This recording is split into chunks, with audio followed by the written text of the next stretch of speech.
Hello guys, कैसे हैं आप लोग। आई होप आप लोग ठीक होंगे और आप लोगों की पढ़ाई भी बहुत बढ़िया चल रही होगी। तो आज वीडियो में हम स्टार्ट करने वाले हैं PGP profit and gain from business and profession. तो इसमें हम क्या क्या पढ़ेंगे, हम इसमें पढ़ेंगे कि जो भी हमारे बिजनेस होते हैं, प्रोफेशन होते हैं, उनसे किस तरीके से हम इनकम कैलकुलेट करेंगे उनकी, और उस पर क्या क्या डिडक्शन मिल सकते हैं, किस किस तरीके से उस पर टैक्सेस कैलकुलेट होते हैं, उन सब के बारे में इस चैप्टर में हम पूरा पढ़ेंगे। तो स्टार्ट करते हैं। सबसे पहले सेक्शन 28 आता है, चार्जिंग सेक्शन। चार्जिंग सेक्शन क्या कहता है कि following income are taxable under the head of PGBP. PGBP में कौन कौन सी हेड टैक्सेबल होंगी उसके बारे में बताता है। जैसे एनी प्रॉफिट या गेन, कोई भी प्रॉफिट और गेन होगा बिजनेस और प्रोफेशन का, वो SSC at any time during the previous year. यानी कि जो प्रीवियस ईयर नॉर्मल है, अगर बिजनेस या प्रोफेशन कर रहे हैं वहाँ कोई ना कोई प्रॉफिट और गेन तो होगा, वो तो आएगा ही।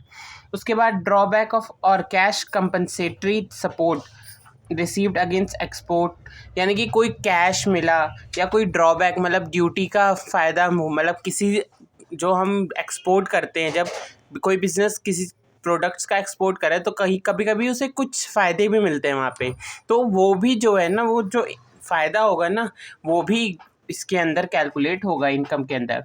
Cell of import entitlement licence, यानी कि इंपोर्ट करने के लिए ना लाइसेंस मिलते हैं कि बाहर से कुछ सामान मंगाना है, तो हर चीज़ के लिए एक लाइसेंस होता है कि एक कंपनी तभी मंगा सकती है, वरना कोई भी बाहर से कोई किसी भी तरीके का प्रोडक्ट्स नहीं मंगा सकता। बल्क की बात हो रही है, ये नहीं कि छोटी मोटी चीज़ें एक दो चीज़ें, वो नहीं, बल्क में जो है बहुत सारी चीज़ें वो नहीं मंगा सकता सेल करने के लिए। तो उसमें वो अगर उसका लाइसेंस भी अगर सेल किया जाता है ना, वो भी पीजीबीपी के अंदर इनकम में के अंदर कैलकुलेट होती है। फिर उसके बाद salary, commission, remuneration, interest receive by partnership firm से ये इंटरेस्ट, रेमुनरेशन या कमीशन या सैलरी जो भी मिलती है वो सब पीजीबीपी के अंदर आती है। वो सैलरी ये नहीं है कि सैलरी है तो सैलरी हेड में जाएगी, इंटरेस्ट है तो इनकम फ्रॉम अदर सोर्सेज में जाएगा, वो नहीं होगा। वो तब होता है जब आपको पार्टनरशिप फर्म या बिजनेस से या प्रोफेशन से नहीं मिलता तब। लेकिन यहाँ अगर आपको पार्टनरशिप फर्म, बिजनेस या प्रोफेशन से कोई भी सैलरी, कमीशन वगैरह मिलता है, इंटरेस्ट वगैरह, वो सब पीजीबीपी के अंदर कैलकुलेट होगा। एनी अमाउंट रिसीव्ड अंडर की मैन इंश्योरेंस पॉलिसी। की मैन इंश्योरेंस पॉलिसी होता है, यानी कि जो बिजनेस होता है ना, उसके सबसे मेन हेड, जिसकी वजह से वो बिजनेस अभी तक टिका हुआ है, उसके लिए एक पॉलिसी ली जाती है, उसे की मैन इंश्योरेंस पॉलिसी कहते हैं। और जब उसका मिच्योर होने पर उस पर जो अमाउंट मिलता है कंपनी को ना, वो पीजीबीपी के अंदर इनकम के अंदर इंक्लूड करना पड़ता है।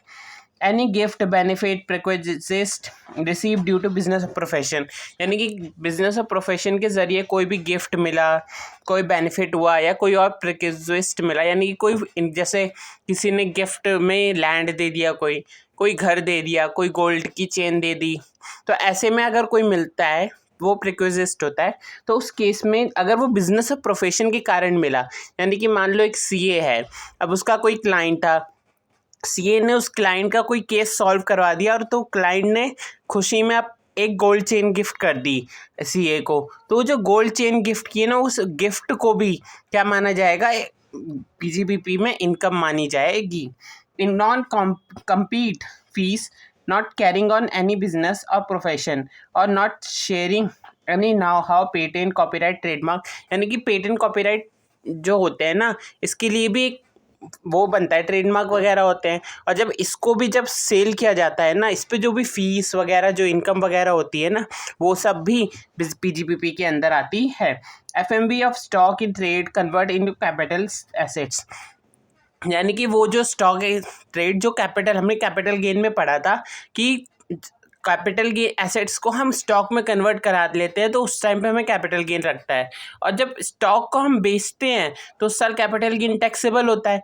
लेकिन उसी स्टॉक की बात की है कि जब हम स्टॉक सेल करेंगे ना, तो हम वहाँ पे हमारा पीजीपीपी कैलकुलेट होगा।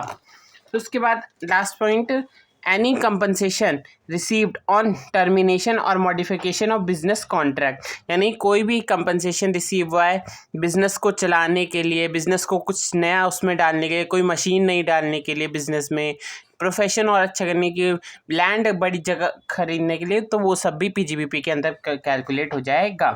अब उसके बाद कंप्यूट कैसे करेंगे पीजीबीपी, तो इनकम टैक्स एक्ट का सबसे पहला सेक्शन 29 कहता है हाउ टू कंप्यूट पीजीबीपी। तो PGBP computed as per section 30 to 43D, यानी कि सेक्शन 29 बताता है कि कैसे करना है। और क्या कहता है 29 कि आप 30 से लेके 43D तक जितने भी प्रोविजंस है उसको फॉलो कर लो। तो इससे अच्छा 30 से 43 देता, 29 दिया ही क्यों? किसी कुछ काम का नहीं है 29, कुछ इस पर कुछ भी नहीं होगा। उसके बाद हम सेक्शन 30 से स्टार्ट करते हैं। सेक्शन 30 क्या कहता है? रेट्स, टैक्सेस, इंश्योरेंस और रिपेयर ऑफ बिल्डिंग, यानी कि जो ये सब होते हैं रेट्स, रेंट्स और टैक्सेस वगैरह बिल्डिंग पे, उसे कौन पे करेगा और किसको वो पीजीबीपी, किसकी पीजीबीपी की इनकम में वो आएगा। तो देखा जाए तो ये एक तरीके के एक्सपेंसेस हैं। तो ये जो एक्सपेंसेस हैं ना, तो ये किसको अलाउड होंगे? सबसे पहला रेंट देखते हैं। तो रेंट ओनर जो है, अगर वो भले ही अपने में ही काम कर रहा हो, लेकिन इनकम टैक्स के अंदर वो उसको एक्सपेंस नहीं मान सकता। वो इकोनॉमिक्स में था कि हम उसको एज्यूम कर लेते हैं, वो हमारी कॉस्ट वगैरह है, कॉस्टिंग वगैरह में हम पढ़ेंगे। लेकिन जो बिजनेस पीजीबीपी है ना, उसके अंदर वो उसको एक्सपेंस नहीं मान सकता, उसको अलाउ नहीं होगा। लेकिन टेनेंट को होगा, क्योंकि टेनेंट तो किराया देता ही है, उसका बिजनेस, उसका घर थोड़ी ना है, उसकी बिल्डिंग नहीं है, तो उसको तो रेंट देना ही पड़ेगा, तो उसको अलाउ हो जाएगा। रेट्स एंड टैक्सेस, यानी बिल्डिंग के लिए कोई भी रेट्स, इनकम टैक्स दे रहे हैं, मतलब कोई भी टैक्स दे रहे हैं किसी भी तरीके का, या कोई लोन आ रहा है, चल रहा है, तो उसको दे रहे हैं, तो उस केस में भी वो दोनों के लिए अलाउ हो जाएगा, क्योंकि दोनों ही पे कर रहे हैं ना, किसी और को करें, भले ही उनका है या उनका नहीं है। तो उस केस में अब टेनेंट क्यों पे करेगा? टेनेंट पे करता है कि उसको अगर उस घर के में रहना है और जो ऑनर है वो पे नहीं कर रहा, तो वही पे करेगा। वो अपने जो भी रेंट वगैरह होगा उससे एडजस्ट कर लेगा। उतना हमें इतना डीपली नहीं जानने की ज़रूरत है। आप ये समझो कि अगर टेनेंट पे करता है तो वो पे करे, वो अलाउड हो जाएगा उसकी इनकम में। इंश्योरेंस अलाउड होगा दोनों में। रिवेन्यू रिपेयर, अगर कोई रिपेयर, रिवेन्यू रिपेयर, कैपिटल नहीं, रिवेन्यू रिपेयर जो कराए, मतलब छोटा मोटा रिपेयर कराए जिससे फ़ायदा ही होगा, वो अलाउ हो जाएगा। लेकिन जो कैपिटल रिपेयर है, बहुत लंबे टाइम के लिए, लॉन्ग टर्म के लिए करवाया है, जो एक बार कराने से बहुत लंबे समय तक, जैसे किसी बिल्डिंग की छत खराब है तो उसका मरम्मत कराई, अब तो छत कई सालों तक टिकी रहेगी ना, तो वो बात अलग है कि अगर बेकार सीमेंट से कराया हो तो। लेकिन हम नॉर्मली मान रहे हैं कि वो छत बहुत टाइम तक टिकी रहेगी, तो कैपिटल रिपेयर में आ गया। तो वो ऑनर और टेनेंट दोनों को नहीं अलाउ होगा। Add to the cost of asset, वो कॉस्ट में ऐड हो जाएगा एसेट्स की, क्योंकि कैपिटल एसेट नॉर्मली भी हमने क्या पढ़ा है कि अगर कैपिटल एक्सपेंस कोई भी होता है तो हम कैपिटल एसेट्स में ऐड कर देते हैं, तो वही होगा यहाँ पे। और रेवेन्यू जो है वो हमें डिडक्शन के लिए या एक्सपेंस के रूप में अलाउड हो जाएगा, और वो उसमें कैलकुलेट होगा। क्योंकि जब हम पीजीबीपी कैलकुलेट करते हैं ना डायरेक्ट टैक्स में, तो यहाँ पे भी हम एक P&L बनाते हैं, एक बैलेंस शीट बनाते हैं। बैलेंस शीट तो नहीं बनाते, लेकिन P&L बनाते हैं, वो भी इनकम टैक्स एक्ट के अकॉर्डिंग। एक हम अकाउंटिंग स्टैंडर्ड के अकॉर्डिंग बनाते हैं, और एक यहाँ पे बनाते हैं इनकम टैक्स एक्ट के अकॉर्डिंग। तो वहाँ पे जो एक्सपेंस और जौन सी इनकम हमें अलाउड होगी, वो सब हमें बताना ये बताती है act.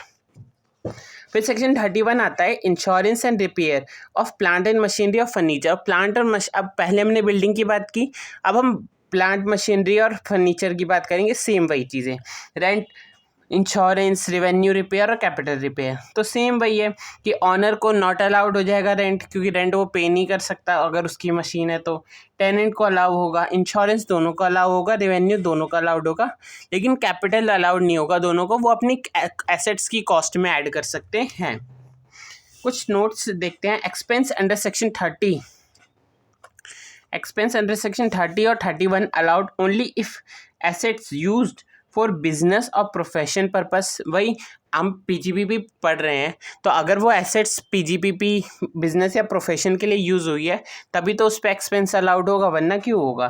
Capital repair incurred by tenant is treated as deemed building and depreciation is allowed to tenant, यानी कि अगर किसी बिल्डिंग का या किसी भी मशीनरी, प्लांट या मशीनरी का ऑनर कुछ नहीं कर रहा अपनी चीज़ों के लिए, तो टेनेंट को उसको तो काम तो करना है, तो काम करने के लिए उसकी कुछ ना कुछ कैपिटल रिपेयर करवा रहा है, तो उस केस में क्या होगा, वो वहाँ पे डीम्ड कर लिया जाएगा कि वो टेनेंट है ना वो उसका ऑनर है, और जो भी उस पर डेप्रिसिएशन लगेगा आगे, मतलब कॉस्ट तो वही रहेगी जो पुरानी थी, और उसमें जो कैपिटल एसेट्स की रिपेयर का कॉस्ट है वो ऐड हो जाएगा, और फिर उस पर जो भी डेप्रिसिएशन चार्ज होगा वो टेनेंट को अलाउ हो जाएगा, वो उसका डेप्रिसिएशन वो अपने पे ले सकता है।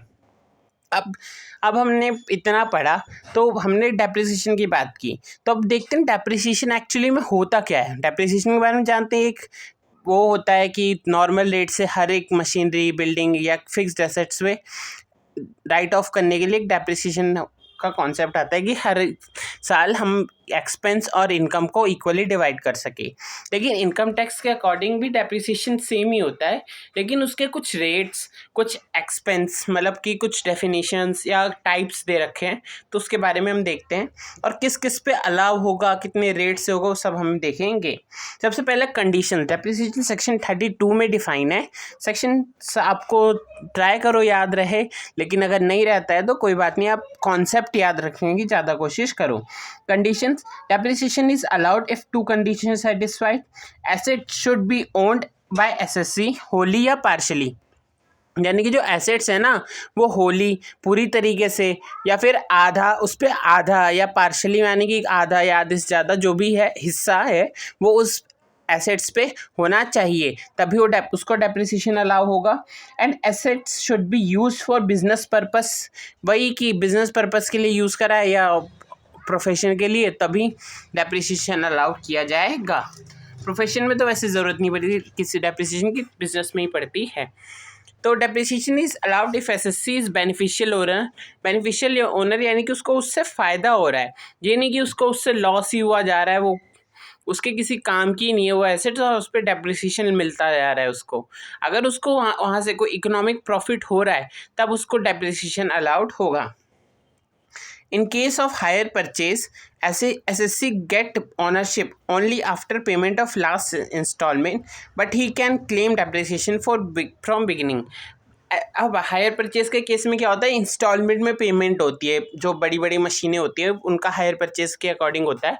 तो उस केस में क्या होता है कि ऑनरशिप जो है वो लास्ट पेमेंट के बाद ट्रांसफ़र होती है। अब लास्ट पेमेंट के बाद होती है, लेकिन अगर किसी ने लास्ट पेमेंट की नहीं तो क्या हो गया, कुछ नहीं, वो बात अलग है कि वो परचेज ट्रांसफ़र होगी कि नहीं होगी, उतना हमें नहीं देखना, हमें क्या देखना है डेप्रिसिएशन। तो जो यहाँ पे है ना, तो यहाँ पे डेप्रिसिएशन जो रहेगा ना वो उसके स्टार्टिंग से ही मिलेगा, भले ही उसने आखिरी में जाके पार्ट पेमेंट की पेमेंट पूरी ना की हो, तो उसके बाद का तो उसको नहीं मिलेगा, लेकिन जब तक वो एसेट्स को यूज़ करेगा, जब उसने ख़रीदी थी तब से लेके जब तक यूज़ करेगा, उसका पूरा डेप्रिसिएशन अलाउड होगा उसको।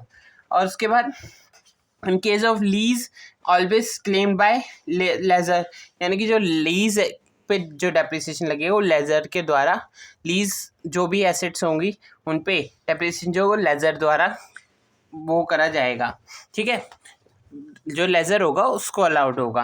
Depreciation is allowed from the date on which assets actually put to use, not from ready to use, यानी कि एसेट्स ये नहीं है कि आपने 1 अप्रैल को एसेट्स लाए, 2 मतलब कि 4 मई को ले गए और यूज़ करने लग गए, और सो कह रहे हो कि हमें 1 अप्रैल से डेप्रिसिएशन, तो ऐसा नहीं होगा। आप 4 मई से यूज़ कर रहे हो डेप्रिसिएशन, तो आपको 4 मई से ही मिलेगा, उससे पहले आपको कोई डेप्रिसिएशन नहीं मिलेगा। उसके बाद क्लास ऑफ एसेट्स। अब हमने इतना डेप्रिसिएशन के बारे में थोड़ा बहुत तो जान लिया है, तो वो एसेट्स पे लगती है। अब जो companies act income tax act है, उसके अंदर एसेट्स को 4 क्लासेस में डिवाइड करा गया है। 4 यानी कि यूनिट्स में डिवाइड किया गया है, या कहें तो स्लम के बारे में पढ़ा था हमने कैपिटल गेन में, कि एक पूरी यूनिट्स को जब सेल करते हैं तो उसी तरीके से यहाँ पे एक पूरी यूनिट तैयार होती है, तो उस 4 यूनिट्स में बना होता है, 4 क्लास होती है एसेट्स की, building, furniture, plant and machinery और इंटेंजिबल एसेट, जैसे एक्सेप्ट गुडविल। इंटेंजिबल में गुडविल नहीं आती, क्योंकि गुडविल नॉर्मली उस पर कोई डेप्रिसिएशन नहीं मिलता, कोई राइट ऑफ वगैरह नहीं होती, वो सेल के समय जो होती है, लेकिन उससे पहले उस पर कोई भी डेप्रिसिएशन या वगैरह नहीं मिलता। तो क्या कहते हैं, intangible assets include now how, patent, trademark, copyright etcetera. Other but other than goodwill, goodwill इसमें इंक्लूड नहीं होती। Business and profession depreciation on goodwill is not allowed, depreciation नहीं मिलता गुडविल पे, पहले मिलता था लेकिन अब उस पर अलाउड नहीं होता। Plant and machinery include ships, aircraft, vehicles, surgical equipments, books for business and profession में, बिजनेस प्रोफेशन के लिए कोई भी शिप्स होंगी, एयरक्राफ्ट्स वगैरह होंगे, उन सब वो सब प्लांट एंड मशीनरी के अंदर आएगा। But does not include stock और टी बेश, यानी कि स्टॉक यानी कि कंपनी के पास कुछ स्टॉक्स हैं, वो बिजनेस पर्पस के लिए यूज़ हो रहा है, तो वो इसके अंदर लाइव स्टॉक जो है एनिमल वगैरह होते हैं, वो इस उनके ऊपर डेप्रिसिएशन नहीं मिलता। उनके ऊपर आखिरी में जाके डायरेक्ट अगर उनकी जब डेथ हो जाती है या वो इनकैपेसिटी हो जाते हैं तब आखिरी में एक डिडक्शन मिल जाता है, वो हम डिडक्शन वाले चैप्टर में अच्छे से पढ़ेंगे। तो आप इतना समझिए उन पे कोई भी किसी भी तरीके का डेप्रिसिएशन नहीं मिलता। और टी बुश होते हैं, टी बुश यानी कि टी, जब जहाँ टी की खेती होती है ना वहाँ इनका यूज़ किया जाता है, तो वहाँ भी इनका इस पर डेप्रिसिएशन नहीं मिलता। अब मेथड क्या है डेप्रिसिएशन के? मेथड दो तरीके के मेथड हैं। एक बिजनेस ऑफ, पहले तो दो जनों के लिए मेथड है ये। सबसे पहला पावर जनरेटिंग या जनरेटिंग ऑफ एंड डिस्ट्रीब्यूटिंग, यानी कि जो पावर जनरेट करती है या फिर पावर को जनरेट करके डिस्ट्रीब्यूट करती है, तो वो उन सब के लिए क्या रहेगा। और बाकी एसएससी के लिए क्या होगा, ये सिर्फ दो पार्ट्स में डिवाइड है, एक पावर जनरेटिंग वालों पे और एक बाकी अदर एसएससीज। तो जो पावर जनरेटिंग है उनके पास ऑप्शन है कि वो एसएलएम ले या रिटर्न डाउन वैल्यू ले, वो कोई भी ले सकते हैं। नॉर्मली तो सारी कंपनीज डब्ल्यूडीवी लेती हैं क्योंकि इनसे उनकी कैलकुलेशन ईजी हो जाती है और उनका डेप्रिसिएशन भी सही मिलता है। लेकिन जो अदर एसएससी हैं उनके लिए सिर्फ रिटर्न डाउन वैल्यू ही कंपलसरी है, उनको कोई ऑप्शन नहीं है, उनको रिटर्न डाउन वैल्यू से ही कैलकुलेट करना पड़ेगा। उसके बाद नेक्स्ट आता है system of depreciation. System of depreciation क्या कहता है कि किस तरीके से डेप्रिसिएशन कैलकुलेट किया जाएगा, कौन कौन से मेथड से किस किस प्रोसेस से किया जाएगा। तो सबसे पहले देखते हैं रिटर्न डाउन वैल्यू मेथड का। तो return down value method block of asset system shall apply. Block यानी कि 5-6 यूनिट मशीन है हमारी, तो उन सबका एक ब्लॉक बना देंगे। तो एक सेम रेट सेम क्लास की मशीनरों का, फर्नीचर का या किसी और एसेट्स का एक सेपरेट ब्लॉक बना देंगे और उस पर डायरेक्ट रिटर्न डाउन वैल्यू से अप्लाई करेंगे। Group of assets having some rates of same rate of depreciation within the same class of assets, same class of assets में सेम रेट ऑफ डेप्रिसिएशन से allowed होगा। Block of assets is equal to same rate plus same class, यानी कि वही कि block of assets क्या होगा, same, जिसकी सेम रेट भी और वो सेम क्लास की। क्लास हमने देखा था कि building, furniture, plant and machinery और इंटेंजिबल एसेट्स की 4 क्लासेस थी। ठीक है, उसके बाद आगे आता है एसएलएम मेथड। अब एसएलएम मेथड में क्या होता है, individual asset system shall apply power unit, यानी जो पावर यूनिट्स होती हैं उनके पास ही सिर्फ ऑप्शन है।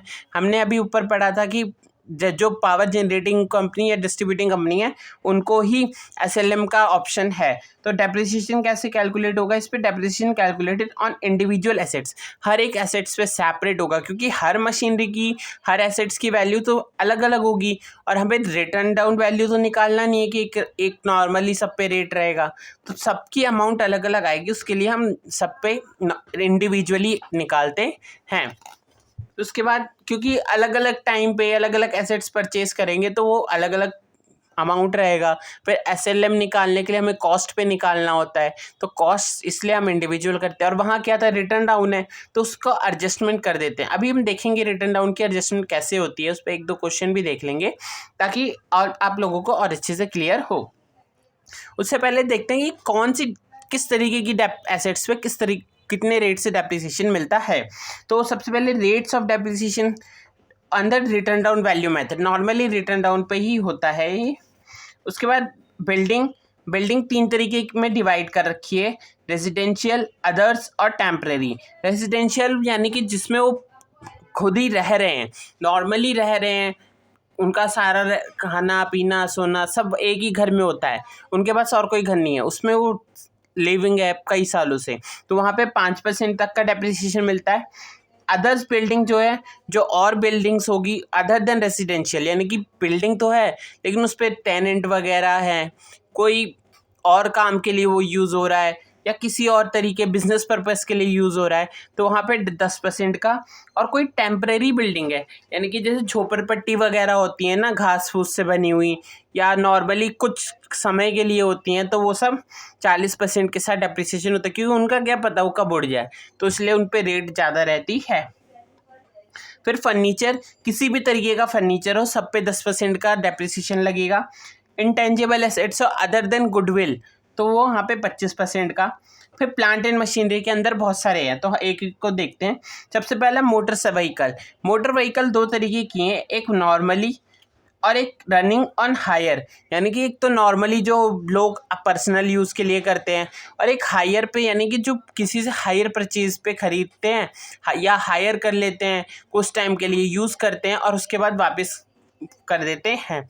जैसे कि कैब हो गया या ओला वगैरह हो गई, उबर वगैरह, वो सब आता है। उनमें जो भी गाड़ियाँ यूज़ होती हैं ना, उन सब पे टोटल मिला के 30% से लगता है, और जो नॉर्मली होती है ना, उन पे 15% से लगता है। अब क्या हुआ था कि एक केस आया था 2019-20 में, क्या हुआ था कि गाड़ियों की परचेज ना लोग बहुत कम करने लगे थे। जब ये ओला उबर आए थे ना, तो ये लोगों को बहुत सस्ता लग रहा था, तो उस समय इन्होंने व्हीकल परचेज कम हो गई थी मार्केट से, कार वगैरह बहुत कम बिकने लग गए थे। तब गवर्नमेंट ने क्या किया था कि उन्होंने एक अमेंडमेंट लाया था, अमेंडमेंट क्या कहें, नोटिफिकेशन लाया था कि acquired and put to use between 23/8/2019 to 31/3/2020, यानी कि 23 अगस्त 2019 से लेके 31 मार्च 2020 के बीच में जिसने भी व्हीकल परचेस की होगी, नॉर्मल व्हीकल अपने पर्सनल यूज़ के लिए, उसको 30% तक डेप्रिसिएशन दे दिया जाएगा। यानी कि आप उस पर 30% तक अपना डेप्रिसिएशन अलाउड करो। और इसी बीच में अगर किसी ने रनिंग हायर पर वाली खरीदी होगी, रनिंग हायर के लिए खरीदी है, तो उसको 45% तक का डेप्रिसिएशन मिल गया था, यानी कि 15% इंक्रीज हो गया था इन स्पेशल केसों में। तो आपको बस डेट याद रखनी है कि 28 अगस्त 2019 से 31 मार्च 2020 के बीच में की बात है ये। तो ये डेट आपको याद रखनी है, और रेट का क्या है, रेट आप नॉर्मली वाली याद रखो और स्पेशल केस में 15% से बढ़ा दो, आपको याद हो जाएगा। उसके बाद शिप्स होंगी कोई, तो उस पर 20%, एयरक्राफ्ट पे 40, कंप्यूटर सॉफ्टवेयर जो वगैरह होते हैं, कंप्यूटर में सॉफ्टवेयर वगैरह होते हैं ना, उसको डेवलप करने के बाद उस पर भी डेप्रिसिएशन लगता है। तो कंप्यूटर या कंप्यूटर सॉफ्टवेयर जो भी होते हैं 40%, यानी कि कंप्यूटर का हो गया, कीबोर्ड हो गया, माउस हो गया, प्रिंटर वगैरह हो गए, उन सब पे 40% का लगता है।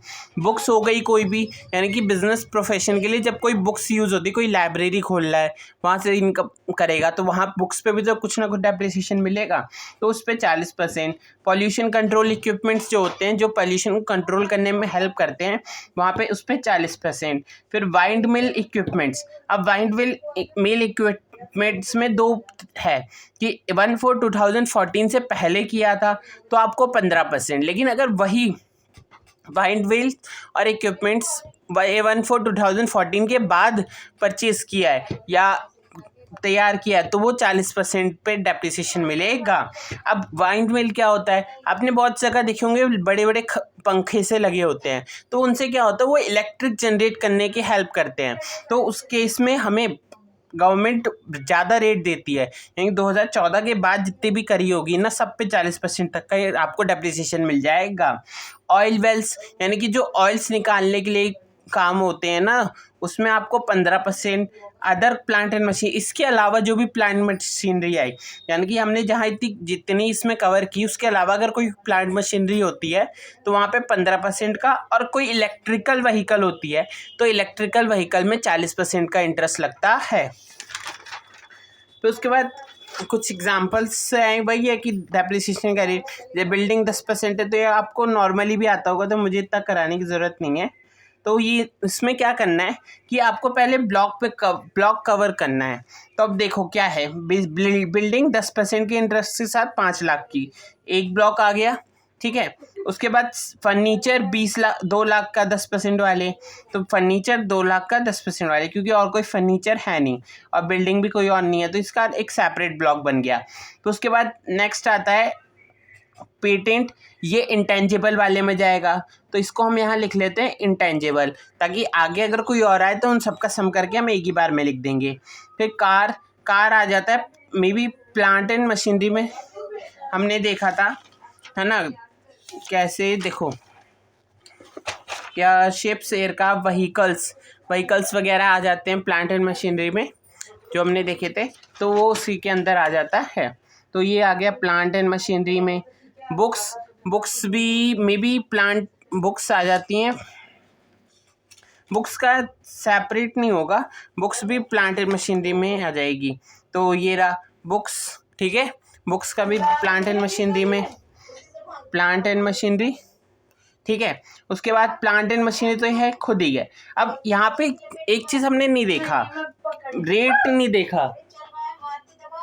देखा, तो अब रेट देखने के लिए उसके सबसे पहले देखते हैं कार पे क्या था 15%, ठीक है, ये एक ब्लॉक हो गया, प्लांट एंड मशीनरी 1 हो गया, और इस पे 40% था, ठीक है, हम इसको प्लांट एंड मशीनरी 2 मांग लेते हैं। अब प्लांट एंड मशीनरी 15% फर्स्ट वाला आ गया सेम रेट, और प्लांट एंड मशीनरी तो है ही, तो ये P&M 1 के अंदर ब्लॉक में आ जाएगा। अब कंप्यूटर भी प्लांट एंड मशीनरी के अंदर आता है 40% वाला, तो ये ब्लॉक 2 के अंदर आ गया प्लांट एंड मशीनरी के, ठीक है। तो उसके बाद पोल्यूशन कंट्रोल, ये भी प्लांट एंड मशीनरी के 2 के अंदर आ गया। इक्विपमेंट्स फिर ये 1 के आ गया, प्लांट एंड मशीनरी 1, और ये भी प्लांट एंड मशीनरी 1 के अंदर आ गया। अब इसकी कैलकुलेशन कर दो, पहले जो 1 वाली है 2 लाख प्लस 40,000 240 प्लस 50 290 प्लस 350 का हमारा ब्लॉक प्लांट एंड मशीनरी 1 का हो जाएगा। और जो 2 का देखेंगे तो 40 और 60 1,90,000 हो जाएगा। तो उसके बाद इसके सोल्यूशन है 5 लाख 2 लाख और ये 350 की हमारी इंटेंजिबल एसेट्स थी, 350 की नहीं थी, मे बी पेटेंट 30,000 का, और कोई तो था ही नहीं, मे बी यहाँ पे मेरी कुछ गलती हो गई होगी, क्योंकि plant and machinery, pollution equipment, computer 350 नहीं है 30 है, 30,000, ठीक है, 30,000 है ये, और वो 350 और ये 190 का आ गया। अब नेक्स्ट करते हैं, नेक्स्ट क्या कहते हैं, कैलकुलेशन ऑफ डेप्रिसिएशन। अब डेप्रिसिएशन कैलकुलेट कैसे करेंगे रिटर्न डाउन वैल्यू या ब्लॉक एसेट्स के मेथड में। तो उसके लिए सबसे पहले ओपनिंग रिटर्न डाउन वैल्यू, यानी कि ईयर की ओपनिंग में उस ब्लॉक जो है, जो हमने ब्लॉक देखा था क्लासेस का डिवाइड करके, यहाँ हमने ब्लॉक को डिवाइड करा था जो जैसे, तो ये फर्स्ट ब्लॉक बनाया, ये सेकंड ब्लॉक बनाया, थर्ड फोर्थ ब्लॉक, तो इन पे सब पे अलग अलग तरीके से डेप्रिसिएशन लगेगा, मतलब फॉर्मेट सेम होगा, बस सब पे रेट अलग रहेगा, सब ब्लॉक्स को अलग अलग डिवाइड करके अलग अलग फॉर्मेट पे बनाया जाएगा। जैसे ओपनिंग रिटर्न डाउन वैल्यू पहले लेंगे, उस मशीनरी ब्लॉक की ओपनिंग रिटर्न डाउन वैल्यू क्या थी, फिर उसके बाद actual cost of assets acquired during previous year, यानी कि जब ब्लॉक है हमारा, अब उसमें कुछ ना कुछ तो हमने नई मशीनरी भी हो सकता है खरीदी हो, कुछ सेल की हो, कुछ खरीदी हो, तो उसको उस केस में क्या होगा, अगर हमने एसेट्स खरीदा है और इसे पुट टू यूज़ 180 डेज से ज़्यादा का किया है, मतलब 180 दिन से ज़्यादा का यूज़ किया है, तो उसका एक अलग बनेगा। अगर 180 दिन से पहले का करा है तो उसका एक अलग पार्ट में नोट होगा, मतलब लिखा इसी में जाएगा, लेकिन डेप्रिसिएशन कैलकुलेट करते समय वो अलग अलग डिवाइड होगा, उसको हम देखेंगे। अभी आप ऐसे समझिए कि जब आप फॉर्मेट बना रहे होंगे ना, तो इस तरीके से आपको मेंशन करना पड़ेगा कि कौन सी 180 डेज और मोर यूज़ हुई है, कौन सी लेस देन 180 हुई है, और कौन सी अभी तक पुट टू यूज़ ही नहीं हुई, मतलब कि हमने उसे लाए थे लेकिन अभी तक उसे पुट टू यूज़ नहीं करा, तो उसको डिवाइड कर दिया जाएगा। तो इसको हमारे फाइनेंशियल ईयर के हिसाब से आप नॉर्मली मान सकते हैं कि 4, मतलब नॉन लीप ईयर्स जो होंगे उनमें 4 अक्टूबर और 5 अक्टूबर जो है वो रहेगा लीप ईयर वाले में, ठीक है, और नॉन लीप ईयर में एक दिन कम हो जाएगा, बस 3 और 4 हो जाएगा। उसके बाद सेल वैल्यू क्या रहेगी, मनी रिसीव्ड, यानी कि एसेट जो हमने सेल की ना तो उसकी कॉस्ट क्या थी वो हमें कैलकुलेट करने की ज़रूरत नहीं, क्योंकि कैलकुलेट करेंगे हमारे पास बहुत ब्लॉक है, ब्लॉक में बहुत सारी एसेट्स हैं, फिर उस एसेट्स में की कौन सी एसेट्स पे कितने की रेट से डेप्रिसिएशन था स्टार्टिंग से, उसकी ओरिजिनल कॉस्ट, फिर रिटर्न ऑन वैल्यू, बहुत मुश्किल हो जाए। तो लॉ कहता है कि आप उसकी सेल वैल्यू डालिए, डायरेक्ट मनी जो भी आपको उसमें रिसीव्ड हुआ है उसको लेस कर दीजिए, तो हमारा रिटर्न डाउन वैल्यू आ जाएगा। हमें किस पर कैलकुलेशन करना है डेप्रिसिएशन का, तो अब किस तरीके से कैलकुलेशन करेंगे वो देखते हैं। अब रिटर्न डाउन वैल्यू डेप्रिसिएशन निकालने के लिए acquired but not put to use, यानी कि जो मशीन एक्वायर करी थी, जो हमारी पॉइंट 3 था यहाँ, उसके बारे में पहले डिस्कस कर रहे हैं, तो उन पे तो डेप्रिसिएशन पहली बात लगेगा ही नहीं। जब उसको पुट टू यूज़ हमने पढ़ा था, पुट टू यूज़ करने के बाद ही डेप्रिसिएशन अलाउड होता है, जब पुट टू यूज़ ही नहीं करा तो डेप्रिसिएशन किस बात का, तो no depreciation is allowed. Acquired and put to used for less than 180 days, यानी कि 180 दिन से कम के लिए यूज़ करा है, तो 180 दिन के लिए कम के लिए यूज़ करा है तो उस पर हम डायरेक्ट हाफ रेट से लगा देंगे। इनकम टैक्स में ये नहीं कि आपने 3 महीने के लिए यूज़ करा है 3 महीने का डेप्रिसिएशन, 1 महीने के लिए यूज़ करा तो 1 महीने के लिए डेप्रिसिएशन, 2 दिन के लिए यूज़ करा तो 2 दिन के लिए, ऐसा नहीं होता इनकम टैक्स में। इनकम टैक्स में या तो हाफ या तो फुल या तो नो डेप्रिसिएशन ही नहीं लगेगा। तो वही है कि अगर 180 से कम के लिए यूज़ करा है तो आपको हाफ रेट से डेप्रिसिएशन लग जाएगा, जो भी होगा, 10% होगा तो 5% लग जाएगा, 20% होगा तो 10 लग जाएगा, 7% होगा 3.5% से लग जाएगा। उसके बाद बैलेंस, और जितना भी बाकी बचेगा इन दोनों को हटाने के बाद जितना भी बचेगा सब पे फुल रेट से लगा देंगे, क्योंकि अब जो ओपनिंग होगी वो तो लेस करके आ गई, और उसके बाद जो हमने 180 लिया था, 180 और मोर वो भी ऐड करा था, और उसके बाद सेल वाली से लेस करने के बाद कोई कुछ बैलेंस बचेगा, तो इन दोनों का जो बैलेंस एक्चुअल बैलेंस होगा वही लेंगे। लेकिन जो बैलेंस जितना भी बचेगा, अगर 2 लाख की डेप्रिसिएशन, एक्चुअल कॉस्ट 2 लाख की थी, उसमें से हमने 5 लाख का जो न्यू मशीन खरीदा 180 से ज़्यादा वो डाल दिया, फिर उसके बाद हमने 3 लाख की एक मशीनरी खरीदी 180 से कम की, वो डाल दिया, कितने हो गए 5 3 8 तो 10 लाख हो गए, और 5 लाख की मशीनरी हमने पहले वाले में से बेच दी थी, तो उस केस में क्या बचेगा हमारा 5 लाख, तो 5 लाख में से पहले ही 2 लाख का इसमें जाएगा और 3 लाख का, और उसके बाद जो बैलेंस बचेगा वो इसके अंदर जाएगा, 2 लाख बचा तो वही इसके अंदर चला जाएगा। इस पे क्वेश्चन करेंगे तो आपको और अच्छे से क्लियर होगा। अभी आप इतना समझ लीजिए कि 180 और लेस है तो हाफ रेट से, और 180 और मोर है तो फुल रेट से, और पुट टू यूज़ ही नहीं है तो उस पर नो डेप्रिसिएशन रहेगा। तो उसके बाद यहाँ के एक्चुअल अलाउड जो भी डेप्रिसिएशन रहेगा उसका सम करेंगे, डेप्रिसिएशन एक्चुअली अलाउड, फिर लेस कर देंगे, क्लोजिंग रिटर्न डाउन वैल्यू आ जाएगी। उसके बाद इस पे एग्जांपल्स देखते हैं। उससे पहले एक नोट है कि if any assets acquired during the previous year and put to use less than 180 days that year, then the depreciation allowed fully, वही है कि मैंने बता दिया आपको कि 180 से कम होता है तो उसके लिए भी हाफ रेट से लगता है। उसके बाद एक क्वेश्चन है कि एक एसेट्स है, ब्लॉक है, एसेट्स नहीं ब्लॉक है, हम यहाँ ब्लॉक के बारे में बात करेंगे।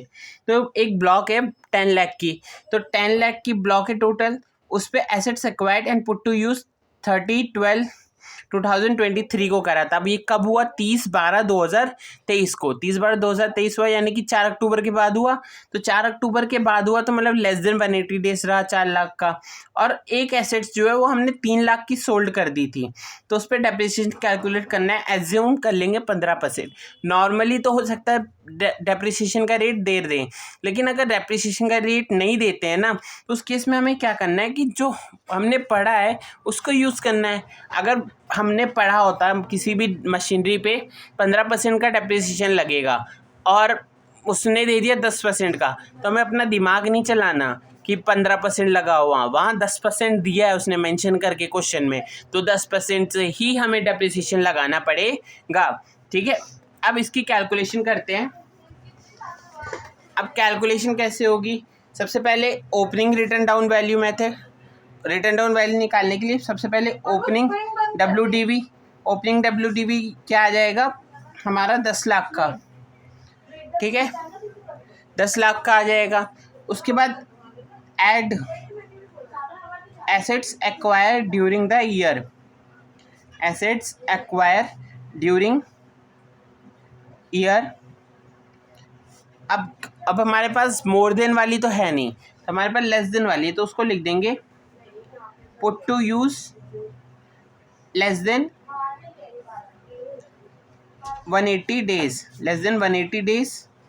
तो कितने की हमारी 4 लाख की है, उसको ऐड कर देंगे तो हमारा आ जाएगा 14 लाख, और इसमें लेस कर देंगे जो मशीन हमने सोल्ड कर दी, सेल ऑफ एसेट्स।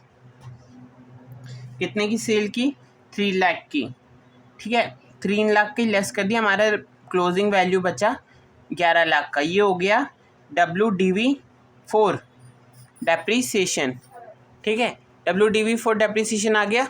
अब इस पर डेप्रीसिएशन कैलकुलेट करते हैं, तो बीच में थोड़ी जगह छोड़ दीजिए, या फिर आप ऐसे भी लिख दीजिए कि actual depreciation allowed, actual depreciation allowed, और फिर यहाँ क्लोजिंग रिटर्न डाउन वैल्यू, और यहाँ नोट नंबर डाल दीजिए, नोट वर्किंग नोट 1, ठीक है। तो ये आ जाएगा, तो आपको ज़्यादा स्पेस का सोचना नहीं पड़ेगा। तो वर्किंग नोट 1 बनाने के लिए सबसे पहले put to use less than 1 वाली निकालेंगे। लेस देन 1 कितने की थी, less than 180 days, less than 180 days वो थी 4 लाख की। तो 4 लाख पे हाफ रेट से डेप्रिसिएशन लगेगा, ठीक है। टोटल हमें 15% दे रखा है, उसका 6/12। तो हमारा आंसर क्या आ जाएगा, 4 लाख का 15% और डिवाइडेड बाय 2, हाफ ईयर्स का आ जाएगा। अब डिवाइड 6/12 तो 1/2 ही होता है, तो 30,000 आ जाएगा। तो 30,000 ये आ गया।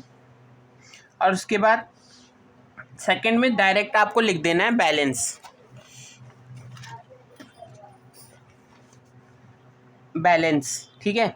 अब बैलेंस कैसे होगा, बैलेंस के लिए हमारे आखिरी में कितनी बची थी, 11 लाख की। तो 11 लाख माइनस हमने यहाँ कितने की ली, 4 लाख की, तो लेस 4 लाख। तो कितना बचा हमारी, 4, 11 माइनस 4 यानी कि 7 बचा, 7 लाख। अब 7 लाख पे 15% के हिसाब से फुल डेप्रिसिएशन लग जाएगा। तो 7 लाख का 15% 1,05,000 आ जाएगा। तो 1,05,000 प्लस 30,000 135,000 आ जाएगा हमारा आंसर। इसको लेस कर देंगे, हमारे इस साल का डेप्रिसिएशन हो गया। अब इसको लेस कर देंगे, माइनस 11 लाख माइनस 135,000, तो हमारा 965,000 आंसर आ जाएगा, ठीक है। अब हमारा ये हो गया। तो इसके मैंने सॉल्यूशन दे रखा है, इसमें आप जब प्रैक्टिस कॉन्सेप्ट नोट्स को नोट करिएगा तो ये एग्जाम्पल और ये क्वेश्चन भी लिख लीजिएगा, ठीक है। उसके बाद रिटर्न डाउन वैल्यू का फॉर्मेट पूरा वही है। मैंने इसमें ऐसे करके दिया ताकि आपको देखने में आए, लेकिन आप ऐसे सीक्वेंस में लिखेंगे ना, वैसे कोई वर्किंग नोट का फॉर्मेट नहीं होता। आप ऐसे लिखेंगे फिर भी आपका सही है, आपकी मर्जी है। आप स्ट्रेट में लिखना चाहें वैसे लिख लीजिए, less than put to use, फिर यहाँ पे ब्रैकेट में डाल के 4,07,5 और इधर अमाउंट और इधर से टोटल डेप्रिसिएशन लिख सकते हैं।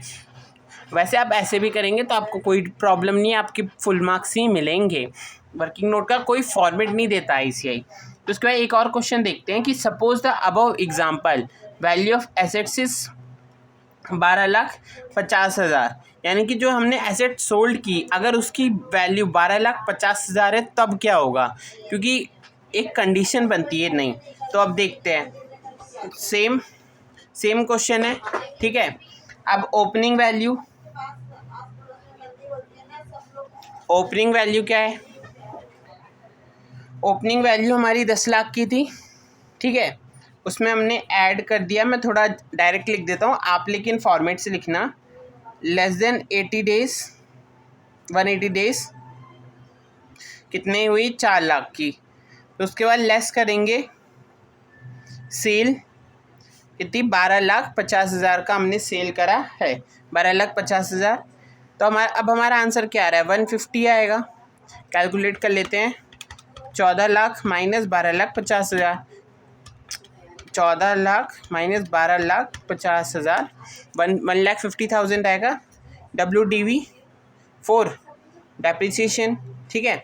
अब इसमें एक्चुअल डेप्रिसिएशन लेस करेंगे, लेस एक्चुअल डेप्रिसिएशन, और उसके बाद हमारा रिटर्न क्लोजिंग रिटर्न डाउन आ जाएगा। अब एक्चुअल डेप्रिसिएशन क्या निकालेंगे, तो यहाँ नोट नंबर डाल दो, वर्किंग नोट 1। तो वर्किंग नोट 1 निकालने के लिए मैं डबल साइड में कर देता हूँ, बाकी आप अपने तरीके से देख लीजिएगा आपको कौन सा फॉर्मेट सही रहेगा। आपको ऐसे सही रहेगा आप ऐसे कर दीजिए, नॉर्मली सही रहेगा आप नॉर्मली भी कर सकते हैं। सबसे पहला लेस देन 1 वाले, अब लेस देन 180 डेज। अब आप सोच रहे होंगे इसमें तो हमने 4 लाख का लिया था 180 डेज़ का लेस देन वाले का, यहाँ तो लेकिन हमारी 1-1.5 लाख ही बची है। तो लॉ कहता है कि आपकी जितनी वैल्यू है आप उतनी को ही कंसीडर करेंगे, ये नहीं कि आपकी ज़्यादा वैल्यू तो आप ज़्यादा उठा के ले आएंगे। आपकी फाइनल वैल्यू जो बचेगी रिटर्न डेप्रिसिएशन कैलकुलेट करने के लिए वही आपको रखनी पड़ेगी। तो 150 पे 15%, अब 6/12 तो 12 लाख, 1.5 लाख का 15% डिवाइडेड बाय 2, 11,250 का 11,250 का हमारा डेप्रिसिएशन आ जाएगा। अब बैलेंस क्या करेंगे, बैलेंस क्या करते हैं, जो बैलेंस बचा था, बैलेंस तो कुछ बचा नहीं था तो जो ओपनिंग है वो ले लेते हैं। नहीं, ऐसा हमें नहीं करना है। बैलेंस कुछ नहीं बचा था तो बैलेंस पे कोई भी डेप्रिसिएशन कैलकुलेट नहीं होगा। यहाँ पे आपको क्रॉस नहीं मारना, आपको ये लिखना है नॉट अवेलेबल, नॉट अवेलेबल, ठीक है। नॉट अवेलेबल आप लिख दीजिए, कुछ नहीं होगा, ठीक है। अब हमारा डेप्रिसिएशन 11,250 आया था और उसको लेस कर देंगे -150, तो 138,750 हमारा रिटर्न डाउन वैल्यू आ जाएगा। उसके बाद मैंने इस पे 2 केस बता दिया आपको, एक में जिसमें बैलेंस बचता है, मतलब कि क्लोजिंग बैलेंस होता है बैलेंस ट्रांसफ़र करने के लिए, मतलब कि ज़्यादा एसेट्स वैल्यू आ रही होती है हमारी, यानी कि 4 लाख हम यहाँ भी दे दिए और यहाँ पे बैलेंस बच गया। और दूसरा केस हो गया जिसमें 180 पे तो कुछ वैल्यू आ रही है, लेस वैल्यू आ रही है और बैलेंस पे कुछ नहीं आ रहा। अलग अलग केस बन सकते हैं।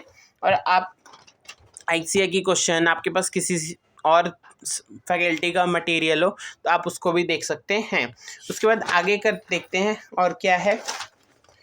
फिर assets acquired 7 lakh, depreciation 15%, acquire on 16/7/2023 को एक्वायर किया था, पुट टू यूज़ 10/12/2023 को करा, तो अब डेप्रिसिएशन कब से लगेगा, तो इस केस में क्या होगा, डेप्रिसिएशन 10/12/2023 से लगेगा, क्योंकि अब इसमें क्योंकि ये पहले कर है 180 डेज से ज़्यादा होगा। यहाँ अगर इस पे लगाएंगे तो फुल रेट से लगेगा, लेकिन यहाँ पे लगाएंगे तो हाफ रेट से लगेगा।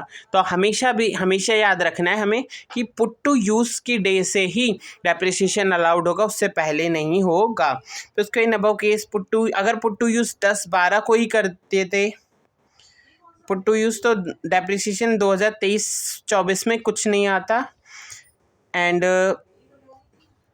डेप्रिसिएशन फॉर पुट 2024 23 में था, अब 23 में की जगह हमने 24 में करा, तो 24 में कोई भी डेप्रिसिएशन नहीं आता, लेकिन उस पर 10/12/2024 और फुल रेट से डेप्रिसिएशन मिल जाता।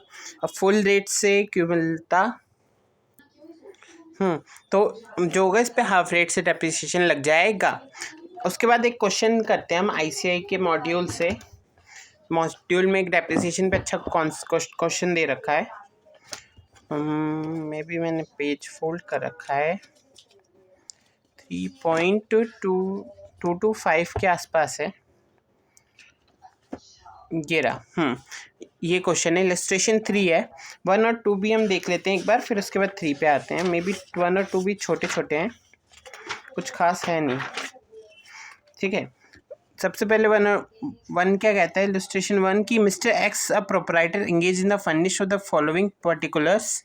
ओपनिंग रिटर्न डाउन वैल्यू दी है, न्यू प्लांट मशीनरी 8/6 को दी है, तो 8/6 यानी कि 4 अगस्त से पहले की है, तो उस पर फुल रेट से, और न्यू प्लांट एंड मशीनरी 180 से ज़्यादा ही हो गई है और ये वाली 180 से कम हो गई, तो इस पर हाफ रेट से मिलेगा।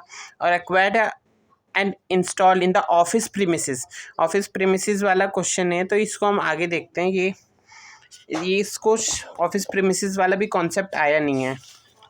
वैसे आपको ये दोनों तो याद ही रहा होगा कि एक पे हाफ और एक पे फुल मिलेगा।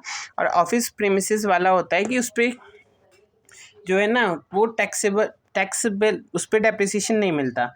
क्यों नहीं मिलता उसके बारे में हम देखेंगे आगे, कॉन्सेप्ट वगैरह देखेंगे, उसमें कुछ एडिशनल डेप्रिसिएशन का भी कॉन्सेप्ट है, तो इसको तब हम अच्छे से देखेंगे।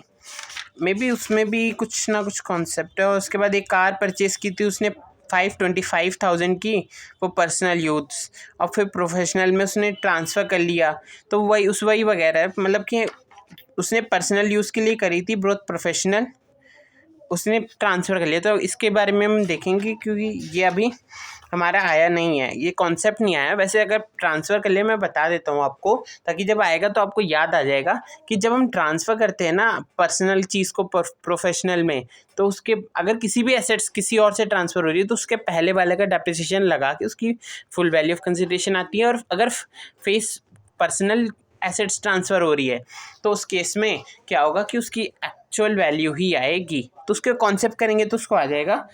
यहाँ पे देख लेते हैं हम क्या है, इलस्ट्रेशन 3 ये हमारा करा हुआ है, तो इसको हम समझ जाएंगे जल्दी से। A newly qualified chartered accountant mister Dhaval commences practice and has acquired the assets acquire करे अपने ऑफिस के लिए 23-24 में। कॉस्ट दे रखी है उसकी, डेप्रिसिएशन क्लेम निकालना है, फिर the purchase with the account पे ही चेक से हुआ है हमारा। कैश में होता अगर कैश वाला ट्रांजैक्शन 10,000 से ज़्यादा होगा तो वो उस पर कोई भी डेप्रिसिएशन नहीं मिलेगा, लेकिन चेक से बोल रखा है तो हम चेक से ही मानेंगे, और कुछ नहीं बोला तो नॉर्मल फिर भी हम चेक से मानेंगे। कंप्यूटर इंक्लूडिंग कैश से नहीं मानना कभी, कैश से मानने क्वेश्चन ईजी हो जाएगा, और ईजी हो जाएगा वो आईसीआई नहीं चाहता। तो इसका मतलब हमें मुश्किल क्वेश्चन को अपने एग्जेप्शन को मुश्किल रखना होगा। कंप्यूटर इंक्लूडिंग कंप्यूटर सॉफ्टवेयर, तो कंप्यूटर जो सॉफ्टवेयर वगैरह तो वो 35,000 के हैं। उस पर टैक्स रेट क्या था, मे बी 10% के आसपास था, 10% नहीं, 10% से ज़्यादा था। कंप्यूटर सॉफ्टवेयर पे 40% का था। 40 ये नॉर्मली तो 40 है, 15 है, कुछ कुछ जगह 30, 45, 20 वगैरह है। वैसे 40 और 50 है, 15 है, तो उसको थोड़ा याद करना पड़ेगा तो हो जाएगा। लेकिन इस पर 15% का टैक्स रेट लगेगा। कंप्यूटर यूपीएस कंप्यूटर की चीज़ है तो इस पर भी 40% का, इस पर भी 40% का। प्रिंटर है, इस पर 40% का लगेगा। इसकी डेट भी देखते जाते हैं डायरेक्ट, और इसको मार्क करते जाते हैं कि क्या क्या हमारा ब्लॉक रहेगा और किस किस पे फुल लगेगा, किस पे हाफ। तो पहली बात तो ये 3 हमारा एक ब्लॉक में आ जाएगा, ठीक है। और सबसे पहले देखते हैं 1 अक्टूबर को करा है तो इस पर फुल लग जाएगा, ठीक है। उसके बाद 8 अक्टूबर को किया, यानी कि इस पर हाफ रेट से लग जाएगा, क्योंकि 4 के बाद लिया था, 180 से कम हुआ। उसके बाद डेट ऑफ एक्विजिशन,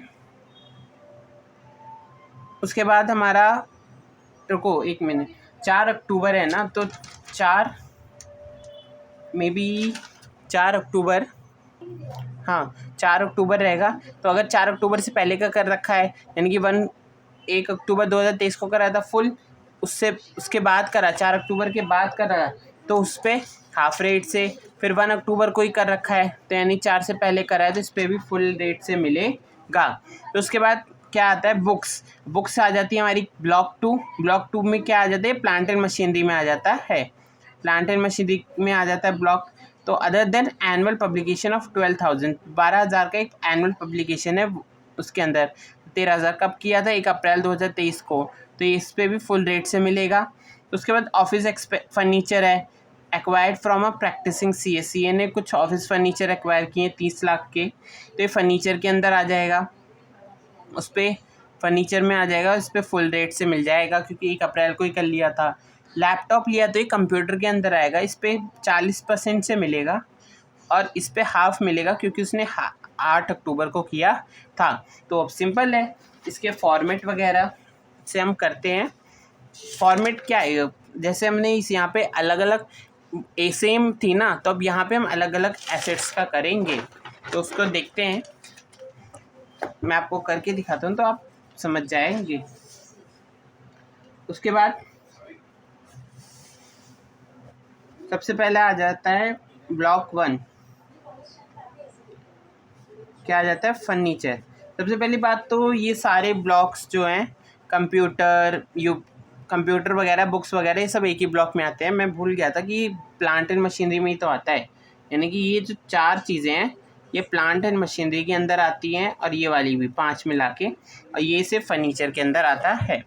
तो ब्लॉक 1 हमारा हो गया मान लो फर्नीचर, क्योंकि इसमें एक ही एसेट्स है तो जल्दी कर लेंगे। तो फर्नीचर, और इसका क्या रहेगा 3 लाख पे हमने क्या देखा था फुल रेट से, तो 3 लाख का 10% रहेगा, 30,000 का डेप्रिसिएशन आ गया, क्योंकि इसमें हमें डेप्रिसिएशन ही कैलकुलेट करना है। टोटल वो पूरा आप वैसे भी बना सकते हैं, लेकिन पेपर में क्यों हमें टाइम वेस्ट करना है। अगर उसने रिटर्न डाउन वैल्यू नहीं पूछा तो हम उस पर क्यों टाइम वेस्ट करें, हम डायरेक्ट डेप्रिसिएशन कैलकुलेट कर लेते हैं।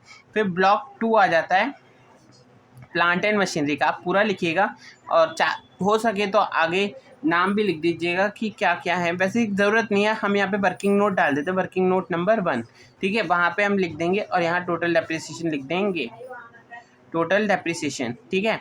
अब उसके बाद वर्किंग नोट बनाते हैं। वर्किंग नोट 1 में सबसे पहले हमने क्या लिया था कंप्यूटर, कंप्यूटर जो है वो सॉफ्टवेयर वाला, सॉफ्टवेयर में ब्रैकेट में लिख देता हूँ, आप उसमें से कॉपी करके पूरा सेम लिख सकते हैं। तो इस पर क्या रहेगा 35,000 का 40% फुल रहेगा, ठीक है। 35,000 का 40% निकालें, 35,000 का 40% कितना आ गया 14,000। उसके बाद कंप्यूटर यूपीएस था, एक कंप्यूटर यूपीएस था, यूपीएस, तो उस पर क्या रहेगा, उस पर हाफ रेट से लगेगा, तो वो था 8,500 का 40% हाफ रेट से 6/12। तो उस केस में क्या रहेगा 8,500 इंटू 40% डिवाइडेड बाई 2, 1,700। उसके बाद नेक्स्ट था हमारा प्रिंटर, उस पर किस तरीके से रहेगा, उस पर रहेगा टोटल वैल्यू थी उसकी 12,500 का 40%, तो 12,500 का 40% 5,000।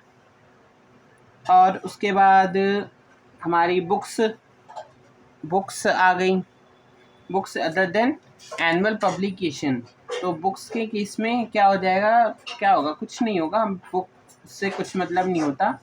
Being annual participant put to use तो पूरा टाइम के लिए करा है ना, तो उस पर पूरे 13,000 का 40% हिसाब से 5,000, 13,000 इंटू 15 40% के हिसाब से हमारा 5,200 आ जाएगा। अब एक लास्ट हमारी चीज़ रह गई लैपटॉप, तो लैपटॉप पे हमारा आ जाएगा 43, और पुट टू यूज़ करा है बाद में, तो हाफ रेट से 40 इंटू 6/12, ठीक है। आप इसको थोड़ा प्रेजेंटेशन को ठीक कर लीजिएगा, वरना हम जब इसके बहुत सारे क्वेश्चंस करेंगे ना, तो उस पर मैं 2-3 क्वेश्चनों पे अच्छे से प्रेजेंटेशन आपको करवा दूँगा। वैसे नॉर्मली यही प्रेजेंटेशन है, इसके अलावा कुछ भी नहीं है, ठीक है। 8,600 बस इसका वही है कि इसमें बॉक्स बना देंगे, इस पर ऊपर लिख देंगे पर्टिकुलर अमाउंट, और इधर थोड़े प्रोविजंस को एक्सप्लेन कर देंगे कि इस पर एसेट्स पे ब्लॉक बना के डिवाइड करके बन रहता है।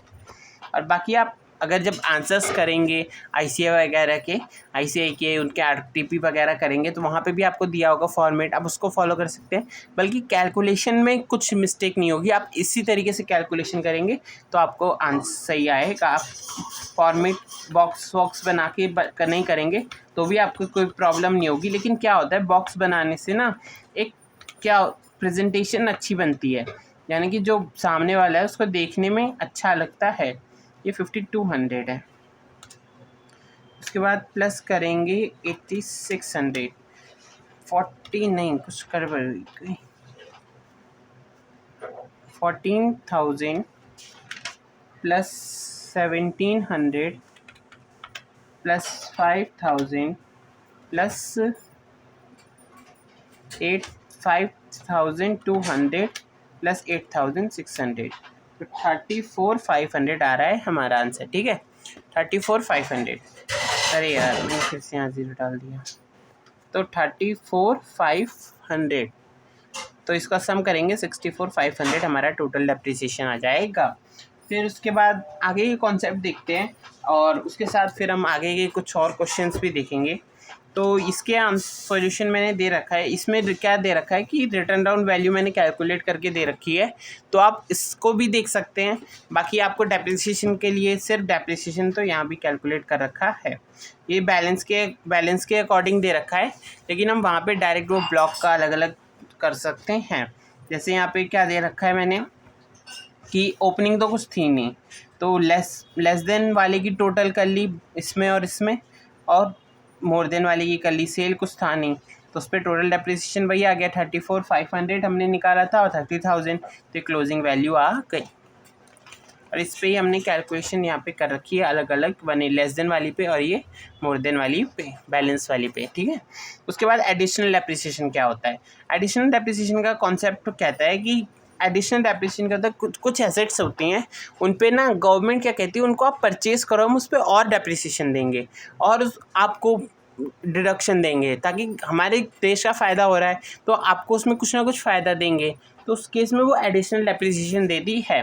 तो सेक्शन 2 सबसेक्शन 1 क्लॉज 2A में अंदर आता है। तो इसके लिए एलिजिबल एसएससी कौन होंगे, जो भी engage in the business of manufacturing और एनी आर्टिकल और जनरेशन, ट्रांसमिशन और डिस्ट्रीब्यूशन ऑफ पावर, यानी कोई भी ऐसा जो मैन्युफैक्चरिंग में, किसी भी तरीके की मैन्युफैक्चरिंग में, कोई भी ट्रांजैक्शन, जनरेटिंग, ट्रांसमिशन यानी ट्रांसपोर्ट करने में, यानी कि जो स्पेशल प्रोडक्ट्स होते हैं उसको ट्रांसपोर्टेशन में, या कुछ भी किसी भी तरीके की पावर जनरेटिंग में काम करता है, वो सब के उन सबको मिलेगा एलिजिबिलिटी, वो सब एलिजिबल एसएससी हैं इसमें, उन सबको एडिशनल डेप्रिसिएशन मिलेगा। जैसे हमने पावर जनरेटिंग यूनिट सुनी है, और पावर जनरेटिंग हमने एक वो देगा जिसपे 40% के अप्रॉक्स आई थिंक डेप्रिसिएशन लगता है। एक बार हम देख लेते हैं किस रेट से लगता है। तो उस पर लगता है, जैसे हमारा पॉल्यूशन कंट्रोल इक्विपमेंट, ये तो 40, वाइंड मिल इक्विपमेंट्स 15%, ये सब थे, इन पे जो है वो लगता है डेप्रिसिएशन, ठीक है। उसके आगे हम देखते हैं, फिर उसके बाद हमें पता चल जाएगा। जो ये सब यूनिट्स होती है ना, इन पर इस तरीके से लगता है। तो एडिशनल डेप्रिसिएशन कितना मिलेगा, 20% मिलेगा ऑन प्लांट एंड मशीनरी। अब प्लांट एंड मशीनरी पे तो मिलेगा जो इन सब के लिए यूज़ हो रही है, जो सारी प्लांट एंड मशीनरी पड़ी है ना, वो सब इसके अंदर अगर यूज़ होती हैं ऐसे एसेट्स में, तो उन सब पे 20% का मिलेगा। लेकिन उसमें कुछ एग्जम्पशन है, यानी कि उन पे नहीं मिलेगा। कौन कौन से हैं, जैसे second hand plant and machinery हुई, आपने second hand plant and machine purchase किया, आपको नहीं मिलेगा, आपको न्यू प्लांट एंड मशीनरी का परचेस करनी है, क्योंकि उससे इकोनॉमिक्स में बेनिफिट होता है गवर्नमेंट को। तो इसलिए P&L plant and machinery installed in office और रेसिडेंशियल एरिया, यानी कि आपने या तो उसे ऑफिस में लगा दिया, नहीं तो उसको रेसिडेंशियल आप जहाँ रह रहे हो वहाँ लगा दिया, तो उस केस में भी नहीं मिलेगा। कोई शिप है, एयरक्राफ्ट है, व्हीकल है, तो ये तो हमेशा नहीं ली जाती है ना नॉर्मली, तो इसमें कौन सी बड़ी बात है, तो इस पर भी नहीं मिलेगा। मतलब कि नॉर्मली क्या ये कहें कि ये तो एक तरीके से सेकेंड हैंड इस पर परचेज़ करना ही पड़ेगा, ये तो कंपलसरी है ना, क्योंकि नई परचेज़ नहीं करेंगे तो इस पर हमें प्रॉब्लम्स आ सकती हैं, और उसमें जो व्हीकल्स वगैरह यूज़ होती हैं वो इसके लिए वो काम नहीं आएगी। Plant and machinery on which 100% deduction allowed PGBP, यानी कि कुछ प्लांट एंड मशीनरी होती है ना, उस पर गवर्नमेंट क्या करती है कि आपको 100% डिडक्शन दे देती है, तो वो हम पढ़ेंगे किस किस पे देती है। तो उस केस में भी उस पर भी 20% नहीं मिलेगा। जब आपको उस पर 100% ही मिल गया तो आप 20% का कहाँ से देंगे आपको, आपकी तो एसेट्स की वैल्यू ख़त्म हो गई, तो उस केस में नहीं मिलेगा। अब additional depreciation allowed only if the first year in which he is put to use, अगर फर्स्ट ईयर में ही अलाउड होगा, ये नहीं कि आप हर साल 20% एडिशनल लेगा, सिर्फ फर्स्ट ईयर में होगा जिस साल पुट टू यूज़ करेंगे। अब वो एक साल खरीद के किसी 2-3 साल बाद पुट टू यूज़ करें तो जिस साल करेंगे उस साल मिलेगा। If put to use for less than 180 days the 10% current year and remaining in next year, यानी कि अगर पुट टू यूज़ जो है वो लेस देन 10% है, और लेस देन 10% पे क्या होता है, हाफ रेट से मिलता है, तो जो हाफ रेट से मिल रहा है ना, तो बाकी जो 10% बचा तब हम क्या करेंगे, अगर आपको 1 साल हाफ रेट से मिलता है क्योंकि आपने put to use less than 180 days करा है, तो नेक्स्ट ईयर आपको उस पर 10% जो रिमेनिंग बचा होगा वो भी मिल जाएगा। उसके बाद आगे देखते हैं और क्या कंडीशंस आती है इसकी। फिर आती है नेक्स्ट कंडीशन की additional depreciation allowed in only if SSC use return down value method. ये भी कंडीशन है कि आपको रिटर्न डाउन वैल्यू ही यूज़ करना होगा। अगर कोई power generating unit SLM use कर रही है तो उसको एडिशनल डेप्रिसिएशन नहीं मिलेगा। वैसे तो नॉर्मल रिटर्न डाउन करिए, लेकिन अगर एसएलएम करती भी है तो वो ये भूल जाए कि उसको एडिशनल डेप्रिसिएशन मिलेगा।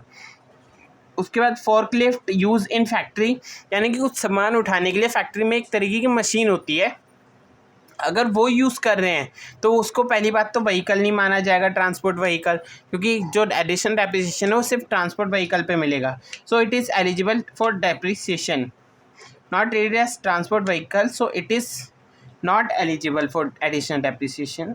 हाँ, एलिजिबल यानी कि जो ट्रांसपोर्ट होता है ना उस पर नहीं मिलता, जो मतलब कि यहाँ से बहुत दूर तक हमने अभी पढ़ा था कि शिप एयरक्राफ्ट और जो व्हीकल्स होती हैं उन पे नहीं मिलता। लेकिन जो फॉकलिफ्ट होती है ना वो फैक्ट्री में ही रहती है, फैक्ट्री में ही उसको एक जगह से दूसरी जगह सामान ले जाना होता है, तो उस केस में उसको एडिशनल डेप्रिसिएशन मिलेगा।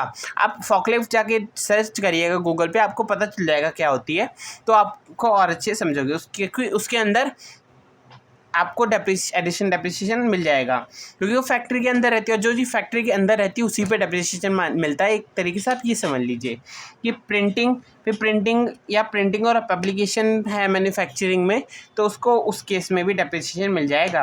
लेकिन एडिशनल डेप्रिसिएशन नहीं अलाउड होगा अगर एसएससी 115 BAC अडॉप्ट करता है। क्या 115 BAC क्या है कि एक डिफ़ॉल्ट टैक्स रिजीम है, वो आपको नॉर्मली लगता है, तो उसको जब हम चैप्टर 1 करेंगे या टोटल इनकम करेंगे ना, तो वहाँ पे आपको अच्छे से क्लियर कर दूंगा। अभी आप ये समझिए अगर 115 BAC होता है तो उस पर नहीं मिलता, उसमें कुछ एग्जेम्पशंस होती हैं, वहाँ पे ये मैं आपको दोबारा से बता दूंगा। फिर उसके बाद आता है एक्चुअल कॉस्ट। अब एक्चुअल कॉस्ट कैसे पता करें कि किसी भी मशीन या एसेट्स की एक्चुअल कॉस्ट क्या रहेगी, तो एक्चुअल कॉस्ट हमें सेक्शन 43 क्लॉज 1 में सबसेक्शन 1 में बताते हैं कि अगर एक्चुअल कॉस्ट में सबसे पहले कॉस्ट ऑफ एसेट, नॉर्मली आप लोगों को एक्चुअल कॉस्ट पता होगी तो इतना मुझे एक्सप्लेन करने की ज़रूरत नहीं पड़ेगी, तो मैं आपको ऐसी बता दूंगा सिंपली, अगर कोई इंपॉर्टेंट पॉइंट होगा तो उसको एक्सप्लेन कर दूंगा। तो कॉस्ट ऑफ एसेट्स जो होगी वो, उसके ऊपर जो भी installation charge, transportation expense, trial या रन टेस्ट, या ट्रायल रन होता है कि वो मशीन को चला के देखा जाता है, उस पर कुछ प्रोडक्ट्स बना के देखे जाते हैं कि वो मशीन सही से काम कर रही है या नहीं। तो जो मशीन काम करी उससे कुछ ना कुछ प्रोडक्ट तो निकला होगा, अच्छा बेकार, उसको भी तो सेल करोगे ना, तो उसको कहीं ना कहीं सेल करोगे, कोई ना कहीं यूज़ करोगे, उस पर कुछ ना कुछ फ़ायदा तो होगा, तो उस केस में भी जो भी एक्सपेंस होगा वो ऐड कर लिया जाएगा। टैक्स और ड्यूटीज़ जो होंगी, जो भी इस पर एक्सपेंस हुआ है उसको चलाने में, वो यहाँ ऐड कर दिया जाएगा। कोई टैक्स ड्यूटी पे किए other than ITC income tax credit के अलावा, वो यहाँ ऐड कर लिया जाएगा। Interest on loan taken for acquisition of assets up to the date of assets to put to use, यानी कि लोन जो लिया है एसेट्स खरीदने के लिए वो भी इसके में इंक्लूड कर सकते हैं, इंटरेस्ट जो उस पर पे करा है जब तक पुट टू यूज़ नहीं किया था तब तक का। सेल, अब इसमें कुछ चीज़ें लेस करी जाएंगी, जैसे sale of trial run product, यानी कि हमने ट्रायल रन के बारे में मैंने अभी बताया था कि जब हम ट्रायल रन टेस्ट कर रहे हैं तो उसमें कुछ ना कुछ प्रोडक्ट निकलेगा, उसको भी कहीं ना कहीं यूज़ करेंगे, कहीं ना कहीं हमारा फ़ायदा ही देगा वो, तो उसको हम लेस, उससे होने वाली सेल को लेस कर देंगे। गवर्नमेंट ग्रांट्स अगर कोई मिला है कोई एसेट्स एक्विजिशन के लिए तो वो भी हम लेस कर देंगे, क्योंकि यहाँ पे हमारा खर्चा थोड़ी ना हुआ कोई, तो जब गवर्नमेंट ने हमें पैसे दिए थे खरीदने के लिए तो हमारा खर्चा नहीं होता, हम उसको कॉस्ट में क्यों लेंगे, तो वो एक्चुअल कॉस्ट आ जाएगी हमारी। ठीक है, तो उसके बाद कुछ कंडीशंस देख लेते हैं, जैसे if payment made in the relation of the acquisition of assets more than 10,000 the payment, मतलब कि अगर आपने जो पेमेंट है वो अकाउंट पे ही चेक, डिमांड ड्राफ्ट या कोई भी अदर इलेक्ट्रॉनिक मोड से सिंगल पर्सन को सिंगल डे में पेमेंट करी है, तो वो क्या है, वो एसेट्स पे उस कॉस्ट को नहीं लिया जाएगा। मान लो आपने रिपेयर कराना था, 20,000 का आपका खर्चा आया और आपने 20,000 उस बंदे को कैश में दे दिया एक ही दिन में, तो वो जो एक्सपेंस है ना वो आपके एक्चुअल कॉस्ट में नहीं आएगा, वो आपके एक्चुअल कॉस्ट में इंक्लूड नहीं कर सकते। इससे क्या होगा, आपकी कॉस्ट की वैल्यू कम रहेगी। If any building which was use for any other person and now broth into business, पहले कहीं और बिल्डिंग यूज़ हो रही थी लेकिन अब हम बिजनेस में लेके आ रहे हैं उसे, तो उस केस में क्या होगा, सबसे पहले कॉस्ट ऑफ बिल्डिंग जो है और उस बंदे ने उस पर कितना डेप्रिसिएशन यूज़ कर रखा है उसको लेस कर देंगे। अगर वो पर्सनल के लिए करता था तो उस पर जो है रेजिडेंट के लिए करता था तो उस पर 5% का था, तो अगर और किसी पर्पज़ के लिए करता था, किसी और से ख़रीदा हमने, तो उस पर उसने जितना डेप्रिसिएशन यूज़ करा है उसको लेस करके जो भी वैल्यू बचेगी, अगर ज़ीरो वैल्यू बचती है तो हम ज़ीरो को अपनी बुक में रिकॉर्ड करेंगे, ये नहीं कि उसकी कोई भी वैल्यू रिकॉर्ड कर लेंगे। तो उसके बाद एक एग्जांपल आता है कि mister B purchase a building on 19 दिसंबर 2019 को उन्होंने परचेज़ किया था 10 लाख का, और 15 जुलाई 2023 को वो बिल्डिंग बिजनेस में ट्रांसफ़र कर दिया, यानी कि पहले परचेज़ किया और फिर 15 जुलाई को ट्रांसफ़र कर दिया। तब उस केस में क्या आएगा, सबसे पहले कॉस्ट ऑफ बिल्डिंग क्या रहेगी, 10 लाख की, उस पर आप डेप्रिसिएशन निकालना पड़ेगा।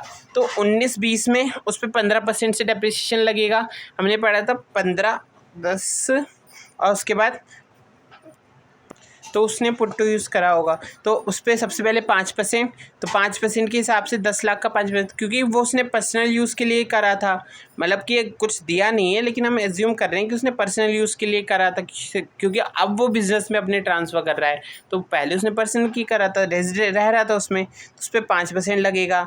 तो उसके बाद उसने 21-20 में क्या किया, उसको 2020, 21, 22, अब पहले इस साल 5 का क्यों लगा, क्योंकि यहाँ पे नहीं दिया कि उसने रेजिडेंट के लिए करा था या अपने किसी और अदर्स में करा था। अगर यहाँ बोला होता कि उसमें रहने के लिए करा था तो वहाँ पे हमारा क्या लगता, डायरेक्ट 5% लगता। लेकिन यहाँ एक कंडीशन और है, हमें ये नहीं भूलना चाहिए कि उसकी डेट ऑफ एक्विजिशन क्या थी, date of put to use क्या था, उसने लेस देन 180 डेज से करा था, तो 10% नॉर्मली लगता है अदर बिल्डिंग्स में, तो यहाँ पे 5% लगेगा पहले साल, तो उसके बाद 3 साल तक 10% के हिसाब से लगेगा और हमारी एक्चुअल कॉस्ट आ जाएगी।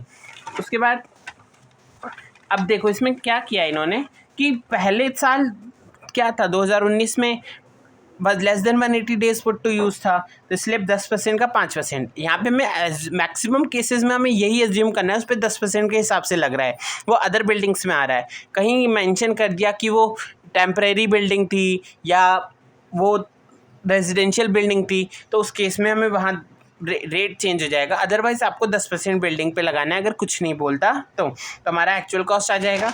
उसके बाद our provision is applicable for building not for any other asset, so if any other asset with the building actual cost with asset acquire. अब ये जो प्रोविज़न है ना ये सिर्फ बिल्डिंग के लिए यूज़ है, ये नहीं कि आप कार ले रहे हो उस पर डेप्रिसिएशन लगा रहे हो फिर उसको ट्रांसफ़र कर रहे हो, वो वैसा कुछ नहीं है, उसकी आप डायरेक्ट एक्चुअल कॉस्ट ले लो, ओके, उसमें कुछ और नहीं करना। If any assets acquired by way of gift, अगर गिफ्ट से भी कोई मिलती है बिल्डिंग वगैरह तो actual cost of previous owner जो थी और उस पर उसने डिप्रिसिएशन कितना अलाउ कर लिया है तो वो लेस कर देंगे। तो उसके बाद if SIT stock in trade he is converted into capital assets, अगर वो कैपिटल एसेट्स में कन्वर्ट हुआ था, करते हैं हम अपने स्टॉक इन ट्रेड को कैपिटल एसेट्स में कन्वर्ट करते हैं, then such capital assets used in business then actual cost shall be FMB as on date of conversion. तो जो डेट ऑफ कन्वर्जन के दिन उस स्टॉक की जो भी वैल्यू थी, मतलब कोई रॉ मटेरियल था या कोई फिनिश्ड गुड्स था, वो हमारा स्टॉक था, लेकिन अब हमने उसे एक कैपिटल एसेट्स बना लिया, यानी कि अपने बिजनेस में लिया है और उसको यूज़ कर रहे हैं, अब अपने ही काम के लिए सेल नहीं कर रहे, तो वो उस केस में जो उस दिन उसकी FMB रहेगी वही हमारी एक्चुअल कॉस्ट बन जाएगी। उसके बाद एक एग्जाम्पल दे रखा है, जैसे एक लोढ़ा बिल्डर है, उसने क्या किया, अपनी उसकी बिल्डर है तो बिल्डिंग्स जो है उसकी स्टॉक इन ट्रेड है, तो स्टॉक इन ट्रेड को कन्वर्ट करा लिया 16/7/2023 को, तब उसकी FMB 12 लाख की थी, तो वो वहाँ पे तो इसका टैक्सेबल हो जाएगा PGBP में, और वो अपने 12 लाख को ब्लॉक एसेट्स में जो बिल्डिंग की ब्लॉक एसेट्स है उसमें 12 लाख से ऐड कर लेगा, उसकी एक्चुअल कॉस्ट 12 लाख रहेगी। तो उसके बाद आगे आता है if any assets acquired at higher value to claim depreciation on higher value, then actual cost of such assets shall be determined by assessing officers with the prior और the approval of the joint commissioner. यानी कि SSC officers को अगर लगता है कि आपने ज़्यादा डेप्रिसिएशन लेने के लिए अपने एसेट्स की वैल्यू ज़्यादा दिखा रहे हैं, तो उस केस में क्या होगा, वो वैल्यूएशन ऑफिसर के पास जाएंगे और उससे कहेंगे कि आप इस एसेट्स की एक्चुअल वैल्यू कैलकुलेट करें। तो जो वैल्यूएशन ऑफिसर बताएगा वही फिर उस एसेट्स की एक्चुअल वैल्यू रहेगी और वही उसी पे फिर डेप्रिसिएशन अलाउड होगा। If any assets transferred by SSC and after some time required the same assets by same SSC, then actual cost will be। अगर कोई SSC क्या है, पहले assets को ट्रांसफ़र करता है और फिर दोबारा उसी assets को ले लेता है, मतलब कि एक साइकिल में पहले वो उसने ए ने बी को दिया, बी ने सी को दिया, सी ने डी को दिया, डी ने ए को वापस कर दिया, तो उस केस में क्या होगा, तो return down value at the time of original transfer के समय क्या थी एज वैल्यू, और तो उसके बाद रीएक्वाजिशन ऑफ एसेट्स एक्चुअल कॉस्ट, यानी कि पहले जब हमने उसे ट्रांसफ़र किया था तब उसकी रिटर्न डाउन वैल्यू क्या थी, और अभी जब हम उसको परचेज़ कर रहे हैं दोबारा से तब उसकी कॉस्ट क्या है। तो उस केस में जो भी whichever इज़ लोअर रहेगा वही हमारी एक्चुअल कॉस्ट बन जाएगी। If any assets is acquired from any person and lease back to some same person, then actual cost shall be written down value of seller। अगर कोई assets acquire करी जाती है लीज पे एंड वापस से same person, then actual cost shall be, यानी कि हमने लीज पे दिया था किसी को और उसके बाद अब वो हमारे पास वापस आ गई, तो उस केस में जो भी एक्चुअल कॉस्ट रहेगी वो रिटर्न डाउन वैल्यू मिल जाएगी सेलर को। ठीक है, उसके बाद if any assets acquired by non resident outside India and that assets is brought into India and used for business profession purpose with the actual cost। अगर कोई assets हमने बाहर से मंगाई है, इंडिया के बाहर से, तो उस केस में क्या होगी एक्चुअल कॉस्ट, तो एक्चुअल कॉस्ट क्या आउटसाइड इंडिया क्या थी, उस पर डेप्रिसिएशन कैलकुलेट कर देंगे, जो भी एक नॉर्मल डेप्रिसिएशन रहेगा in India from the date of acquisition से लेके तक के लिए जो भी डेप्रिसिएशन बना है वो लेस कर देंगे इंडिया के हिसाब से, और फिर हमारी एक्चुअल कॉस्ट आ जाएगी इंडिया में जो उसकी एक्चुअल कॉस्ट रहेगी वही आएगी। उसके बाद हमारे कुछ पॉइंट्स हैं उसको हम आज डिस्कस कर लेते हैं और कंप्लीट कर लेते हैं, तो उसके बाद हम बाकी के नेक्स्ट वीडियो में कवर करेंगे। जैसे सेक्शन 50 है sale of assets, written down value और ब्लॉक एसेट्स। अब इसकी सेल कैसे करेंगे सेल करते हैं तो क्या होगा, तो देखते हैं पहले। जैसे फुल ब्लॉक ऑफ ट्रांसफ़र है, तो मैं इसको कॉपी पे बना के दिखाता हूँ क्योंकि इस पर थोड़ा फॉर्मेट से बना है ना, तो आपको हो सकता है थोड़ा क्लियर ना रहे, तो मैं इस पर थोड़ा शॉर्ट लिखूँगा, फिर उसके बाद मैं उसमें आपको दिखा दूँगा। आप नोट भी कर सकते हैं, बाकी आप नोट से जाके देख भी सकते हैं। जैसे हम मान लेते हैं आप ब्लॉक है, ब्लॉक कैन बी नील, ये तो वो आ गया आखिरी की लाइन। ठीक है, सबसे पहले full value of consider block है ट्रांसफ़र, फुल ब्लॉक ट्रांसफ़र होता है तो क्या होगा, और पार्ट ब्लॉक ट्रांसफ़र होता है तो क्या होगा। ठीक है, दो केस आते हैं हमारे पास। अब इसके अंदर सबसे पहले देखते हैं, इसके अंदर हम दो केस बनाते हैं और इसके अंदर हम दो केस बनाते हैं। ठीक है, सबसे पहले हम ओपनिंग रिटर्न डाउन वैल्यू रख लेते हैं 6 लाख की,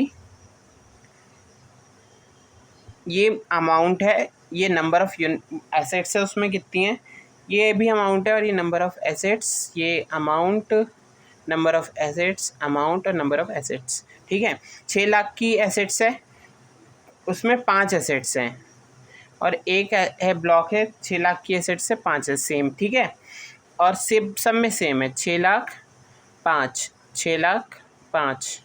ठीक है, उसके बाद अब हमने परचेज़ किया, सेम परचेज़ किया 2 लाख 2 एसेट्स, 2 लाख 2 एसेट्स के बाद थोड़ी जगह की कमी है, तो 2 लाख 2 एसेट्स, 2 लाख 2 एसेट्स।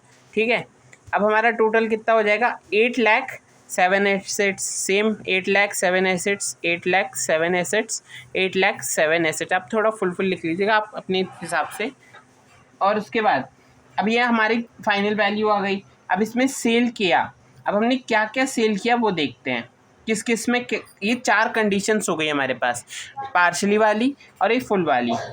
अभी देखते हैं तो क्या, अगर हमने सबसे पहले 8 लाख में सेल किया और पूरा फुल करी, और एक हमने किया 6.9 में और करी हमने 7 फुल करी, ठीक है, तो ये फुल ब्लॉक वाला है। तब इस केस में क्या बनता है, सबसे पहले 8 लाख लेस हो जाएगा, कुछ नहीं बचा। और जब हमारा कुछ नहीं बचा तो ना एसेट्स रही, ना रिटर्न डाउन वैल्यू रही, ना डेप्रिसिएशन रहा, और ना ही कैपिटल। फिर उसके बाद यहाँ सिर्फ कैपिटल गेन आ जाएगा, यानी कि एक्चुअल कॉस्ट और लेस कैपिटल गेन जो भी कैलकुलेट होगा वो मैं भी कैलकुलेट करके दिखा दूंगा। उसके बाद हमारी इसको हमने सेल किया था, मैंने सेल वैल्यू लिखना बताना भूल गया, इसको हमने सेल किया था 11,30,000 में, ठीक है, 11,30,000 में सेल किया था, लेकिन यहाँ हमारी 8 लाख थी, तो हम मैक्सिमम 8 लाख ही रहेंगे, क्योंकि इसकी वैल्यू कभी नेगेटिव नहीं जा सकती और ना कभी नील आ सकती है, लेकिन नेगेटिव नहीं जा सकती, ठीक है। ये वाली हमने सेल की थी 6,90,000 में, ठीक है, ये 6,90,000 में की थी, तो 6,90,000 वैसे भी है हमारा, तो सेम ही आ गया, तो कोई फ़र्क नहीं पड़ा, तो इसमें लेस कर देंगे तो हमारा 1,10,000 वैल्यू तो आ जाएगी, लेकिन एसेट्स कुछ भी नहीं बचेगी। तो अब यहाँ क्या है, एसेट्स बची, रिटर्न डाउन वैल्यू, एसेट्स नहीं बची, रिटर्न डाउन वैल्यू बची, तो डेप्रिसिएशन अलाउड नहीं होगा। जब हमारे पास ना एसेट्स ही नहीं है तो उस पर डेप्रिसिएशन किस बात का लें, हमारी दिख ही नहीं रही बुक में कोई एसेट्स, हमने कुछ बुक में क्या रियल में कोई एसेट्स ही नहीं है, तो उस पर डेप्रिसिएशन लेके क्या करेंगे, बुक में हमारी बिजनेस ही नहीं चलेगा अब तो। और कैपिटल गेन भी आएगा, कैपिटल गेन कैसे कैलकुलेट करेंगे, इस केस में क्या होगा, 11,30,000 का हमने देखा था फुल वैल्यू ऑफ कंसिडरेशन, तो यहाँ पे फुल वैल्यू ऑफ कंसिडरेशन 1130 बन जाएगा। उसके बाद लेस करेंगे कॉस्ट, जो रिटर्न डाउन वैल्यू के मेथड में कोई भी इंडेक्सेशन नहीं मिलता, हमने अभी पढ़ा है कैपिटल गेन में, तो 2 और 1 3,30,000 का कैपिटल गेन आ जाएगा। ये हो गया FMV और ये हो गया FVOC ठीक है। अब इस केस में क्या होगा, इस केस में हमने 6.9 में सेल किया था, ठीक है, 6.9 लाख में, और हमारा एक्चुअल कॉस्ट था 8 लाख का, तो 8 लाख का था तो लेस करेंगे तो हमारा 1.1 आ जाएगा, तो ये लॉस आया ना, तो ये कैपिटल लॉस हो गया, STCL शॉर्ट टर्म आता है, और ये हो गया STCG। अब नेक्स्ट देखते हैं, नेक्स्ट क्या है, ये वाली ब्लॉक में हमने क्या किया है, एसेट सोल्ड करी है, सात में से 4 एसेट्स हमने सोल्ड करी है, और कितने में करी है, ये हमने करी है 8,70,000 में। मैं इसको एरो बना के ऊपर लिख देता हूँ, 8,70,000 में हमने एसेट्स को सोल्ड करी है, ठीक है, 870 में। अब यहाँ क्या आएगा, मैक्सिमम 8 लाख, तो 8 लाख लेस हो गया, कुछ नहीं बचा, लेकिन एसेट्स बची है, तो क्या एसेट्स हमारी बची है, हाँ, रिटर्न डाउन वैल्यू बची है, नहीं, डेप्रिसिएशन लगेगा, नहीं, रिटर्न डाउन वैल्यू ही नहीं बची तो डेप्रिसिएशन किस पे लगेगा, कोई वैल्यू ही नहीं है हमारे पास। तो इसके बाद कैपिटल गेन आएगा, हाँ कैपिटल गेन आएगा, कैसे आएगा, तो कैपिटल गेन के लिए वही full value of consideration 8.7 less 8 lakh, actual FMV और 0.7 का हमारा STCG आ जाएगा, STCG। फिर उसके बाद लास्ट इसकी आप ये, इसमें भी हमने 4 एसेट्स सोल्ड करी, कितने में करी, इसका भी ऊपर लिख देता हूँ, 5,50,000 इसको लॉस में सेल करी, तो 5.5, ठीक है, उसको लेस करेंगे तो हमारा आंसर आ जाएगा 2.5। एसेट्स हमारी बची, ठीक है, 3 बची। अब यहाँ क्या हो रहा है, देखो एसेट्स हमारी बची, एसेट्स बची, रिटर्न डाउन वैल्यू बची, हाँ बची, क्योंकि 2.5 हमारा रह रहा है और 3 लाख ये भी रह रहा है, एसेट्स भी, तो डेप्रिसिएशन मिलेगा, हाँ, जहाँ एसेट्स और रिटर्न डाउन वैल्यू दोनों आ रही हो वहाँ डेप्रिसिएशन अलाउड होगा। तो क्या है, CG आएगा, नहीं, CG नहीं आएगा, जहाँ डेप्रिसिएशन अलाउड हो गया है, जहाँ PGBP में टैक्स हो गया है, तो वहाँ CG नहीं आएगा। CG कब आता है, जब एक्चुअल वैल्यू से ज़्यादा पे सोल्ड करते हैं, तो यहाँ तो हमने तो बहुत कम में करा है, बल्कि पूरा पार्ट ही नहीं करा, सिर्फ 4 ही एसेट्स खरीदी हैं, बेची हैं, तो बाकी पे कैपिटल गेन नहीं आएगा, तो इस पर कैपिटल गेन आएगा ही नहीं, तो कैलकुलेट क्या करना, ठीक है। अब मैं इसको कॉपी से दिखा देता हूँ नोट से, कि एक्चुअल में आप फॉर्मेट आप चाहें तो इसको बना सकते हैं इससे भी, बाकी आप नोट से भी देख सकते हैं। सबसे पहले ये बॉक्स बन जाएगा, यहाँ पे आप लिख सकते हैं कि ब्लॉक कैन बी नील हो सकता है, या आप नेगेटिव लेकिन कभी नहीं हो सकता, तो ये पूरा आपका बन जाएगा।